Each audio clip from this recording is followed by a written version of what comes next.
నితిన్ కొంతకాలంగా సరైన హిట్ కోసం వెయిట్ చేస్తున్నాడు. ఒకప్పుడు వరుస విజయాలతో మెప్పించిన నితిన్ ఇప్పుడు సక్సెస్ కోసం ఎదురు చూస్తున్నారు. భీష్మ చిత్రం తర్వాత ఇప్పటి వరకు నితిన్ ఖాతాలో ఒక్క హిట్ కూడా పడలేదు. వరుసగా 6 డిజాస్టర్లు ఎదురయ్యాయి. దీంతో నితిన్ నెక్స్ట్ ఎవరి డైరెక్షన్ నటిస్తున్నారనేది పెద్ద క్వశ్చన్ మార్క్ గా మారింది. నటుడు దర్శకుడైన వేణు ఎల్దండి డైరెక్షన్ లో నితిన్ ఎల్లమ్మ మూవీ చేయాల్సి ఉంది. కానీ ఆ ప్రాజెక్టు నుంచి తప్పుకున్నారు. విక్రమ్ కే కుమార్ దర్శకత్వంలో అనుకున్న సినిమా ఆగిపోయినట్టు తెలుస్తోంది.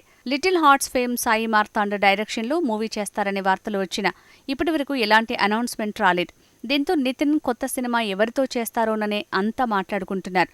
అయితే దర్శకురాలు నీరజ కోన నితిన్తో సినిమా చేయనున్నట్టు తాజాగా వెల్లడించారు. ప్రముఖ కాస్ట్యూమ్ డిజైనర్ అయిన ఆమె తెలుసు కదా మూవీతో డైరెక్టర్గా మారారు. రాడికల్ లవ్ స్టోరీతో రూపొందించిన ఆ సినిమా అనుకున్నంత స్థాయిలో మెప్పించలేకపోయింది. ఇప్పుడు నితిన్తో మంచి లవ్ స్టోరీ తెరకెక్కించేందుకు సిద్ధమవుతున్నారట.